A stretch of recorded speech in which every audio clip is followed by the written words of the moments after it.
Bismillahirrahmanirrahim. Assalamualaikum warahmatullahi wabarakatuh. Sampurasun barudak, kumaha daramang. Semoga kalian sehat semuanya. Anak-anakku sekalian, pada hari ini kita akan masuk ke pelajaran yang baru, yaitu di pelajaran bahasa Sunda. Materi kita di bab ketiga adalah pupujian. Nah, anak-anakku sekalian, untuk mempersingkat waktu, langsung saja Bapak akan jelaskan apa sih pupujian itu. Naon pupujian teh? Pupujian nyaeta salah sahiji hasil karya sastra Sunda dina wangun puisi atau ugeran. Pupujian teh asalna tina kecap puji, berubah jadi pujian, kemudian jadi pupujian. Nah, orang Sunda bilangnya pupujian, artinya puji-pujian. Nah, apa sih artinya pupujian itu? Artina kekecapan atau kata-kata anu ngagungkeun Gusti Allah Subhanahu wa taala atawa Rasulullah Shallallahu alaihi wasallam. Pupujian eusina nyokok kana ajaran Islam. Jadi kebanyakan kalau pupujian itu memang fokusnya untuk ajaran-ajaran Islam dalam orang Sunda ya. Nah, jadi pupujian itu tadi udah jelas ya, karya sastra Sunda, bentuknya dalam bentuk puisi. Jadi ada beberapa ketentuan-ketentuan, jadi nggak sembarangan untuk membuat pupujian itu. Nah, di sini Bapak akan langsung jelaskan salah satu contoh dari pupujian yang ada di buku kalian juga di bab ketiga. Bisa kalian lihat di buku kalian nanti. Nah, ini Bapak akan nyanyikan saja langsung ya, biar kalian nanti dapat contoh, dapat bayangan pupujian itu kayak gimana sih Pak? Gitu. Nah, pupujian tuh jadi berbagai macam sih langgamnya, tapi yang biasa nanti Bapak kasih linknya juga di kalian. Jadi cara menyanyikannya atau menadomannya, kalau dalam bahasa Sunda tuh nadoma atau menembangkannya atau menyanyikan pupujian ini ada perbedaan atau agak unik gitu lah seperti itu. Oke, Bapak bacain ya, riwayat Kanjeng Nabi.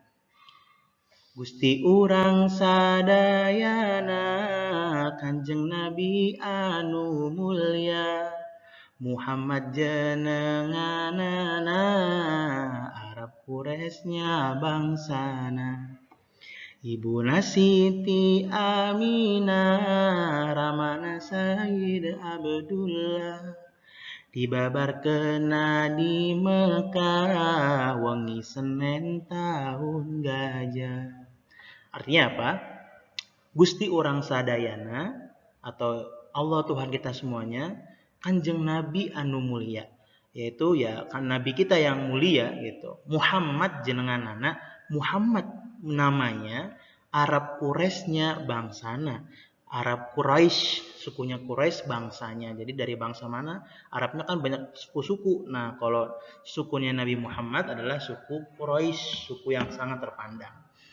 Di bait yang selanjutnya itu ada Ibuna Siti Aminah, itu ibunya Siti Aminah. Ramana Sayyid Abdullah, ayahnya Sayyid Abdullah. Dibabarkeuna itu artinya adalah dilahirkannya di Mekah wengi Senin tahun gajah, yaitu Senin malam tahun gajah seperti itu anak-anak. Nah, ini adalah atau dua bait pertama dari pujian riwayat Kanjeng Nabi. Selanjutnya anak-anak, ini bait yang selanjutnya ya. Robiul awal sasihna tanggal ke-12 April bulan Masehina tanggal ke-20 hari bilangan tahuna 500 cariosna 70 panambihna sareng sahiji punjulna. Nah, di bait yang selanjutnya Rabiul Awal Sasihna, ini kan menjelaskan bahwasanya Nabi Muhammad itu lahirnya bulan Rabiul Awal. Sasihna artinya lahirnya di bulan Rabiul Awal. Tanggal ke-12 ya berarti di tanggal 12 Rabiul Awal. Bulan apa? April bulan Masehina.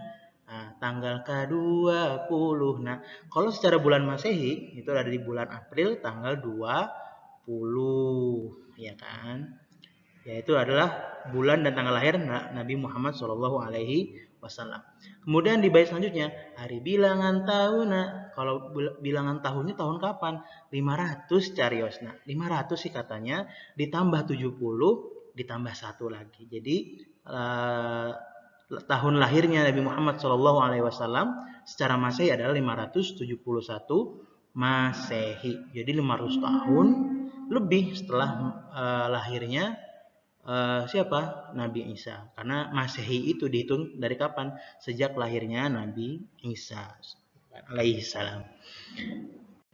Selanjutnya anak-anak, bait yang selanjutnya, Siti Aminah misaur waktos babarna kacatur ningal cahya mani gempur di bumi hurung mancur babar taya kokotoran orok lir kenging nyepitan socalir kenging nyipatan serta harum sesengitan. Nah, apa artinya?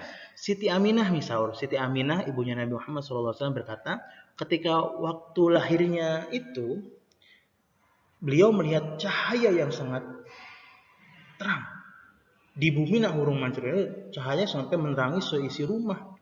Babar taya kotoran babar ketika lahir itu tidak kotor, bersih Nabi Muhammad itu. Orok liriknya yang nyepitan. Di sini diterangkan bahwasanya ketika Nabi Muhammad lahir sudah dalam keadaan tersunat. Allah alam, Bapak kurang tahu juga ini, Bapak belum menyelami lagi sejarah Nabi Muhammad ketika lahirnya seperti apa. Tapi diterangkan di sini adalah ketika lahir Nabi Muhammad SAW sudah disunat. Soca lir kenging nyipatan, maksudnya kalau kamu tahu orang Arab biasanya suka pakai namanya sifat mata atau yang apa sih, semacam penghitam mata di sini nih. Kalau kita lihat di sini kayak apa sih namanya, ya sifat mata gitu namanya, biasanya dari hitam gitu, tapi bukan yang kayak buat cewek-cewek itu ya, ini khusus, bahannya khusus. Itu katanya fungsinya adalah untuk menajamkan pandangan, mencerahkan mata, dan menambah pesona gitulah. Nah, terakhir di baris terakhir serta harum sesengitan. Jadi ketika lahir Nabi Muhammad sudah dalam keadaan harum seperti itu. Nah, ini adalah contoh. Jadi ada berapa bait? Ada 6 bait yang Bapak nyanyikan tadi dari pujian riwayat Kanjeng Nabi Muhammad Shallallahu Alaihi Wasallam. Sebenarnya kan di buku itu masih panjang, tapi nanti ya lain waktu lah kalau kita ketemu nanti kita bahas lagi. Tapi untuk mempersingkat waktu, jadi Bapak bahas 6 bait aja. Nah, anak-anakku sekalian, selain tadi yang Bapak terangkan tadi, Bapak juga ingin menerangkan tentang struktur dari sebuah pujian. Nah, anak-anak di sini kita bisa lihat di bait yang pertama tadi, Gusti urang sadayana, Kanjeng Nabi anu mulia, Muhammad jenenganana, Arab Quraisnya bangsana. Nah, dalam satu maksudnya gini, namanya karena pujian ini dalam bentuk sebuah puisi, bangunnya struktur puisi, maka dia juga punya ketentuannya sama seperti puisi. Contohnya kalau puisi ada baitnya, ada barisnya ya kan. Nah, ada suku katanya juga. Nah, dalam bahasa Sunda bait itu disebut apa namanya? Pada. Jadi satu bait itu adalah artinya satu pada.